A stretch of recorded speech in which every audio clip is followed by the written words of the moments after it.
I stole 2 beef legs every day for 8 whole years. Doing deliveries, I would hide the seal in my sleeve, sell the 2 beef legs along the way, then use the seal to lock up the truck.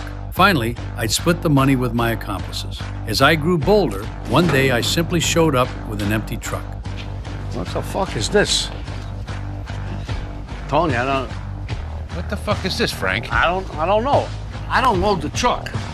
The loaders are supposed to load the truck. Maybe they didn't do their work. I don't You know. didn't realize you were driving a light horse? No, I decided nothing. It felt fine. Eventually, my boss sued me. According to the contract drafted by the union, as long as I gave up my accomplices' names, I would be exempt from punishment. But even when my lawyer asked me, I refused to tell. My lawyer admired my sense of loyalty and actually turned the case around to victim. That evening, he took me to a bar to meet his cousin Russell. Russell appeared to be a curtain shop owner, but he was actually an Italian-American mob boss. As a military veteran, I had courage and guts and quickly earned Russell's appreciation. From that point on, I started working for him and sometimes took on side jobs as well. One day, the task I received was to blow up a laundry shop. But before I could act, Russell sent someone to stop me. It turned out the place I was about to bomb belonged to a big shot. If it hadn't been for the intervention, I would have already been taken out by the boss's men. To show my apology, I took care of my own employer. From that day on, I fully became a professional hitman. Shortly after,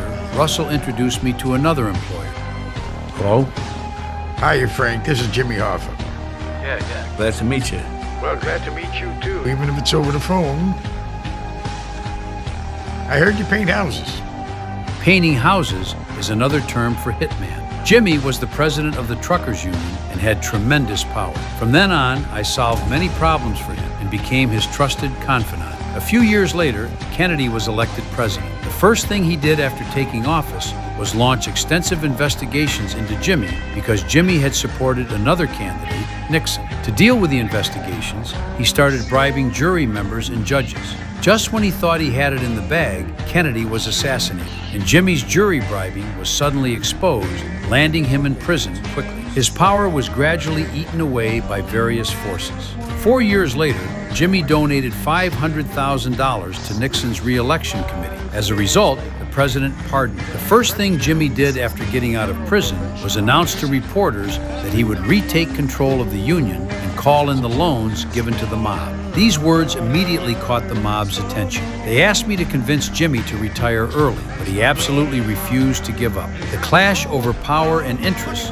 gradually spiraled out of control. During the day, the mob blew up Jimmy's yacht. At night, Jimmy would blow up the mob's cars.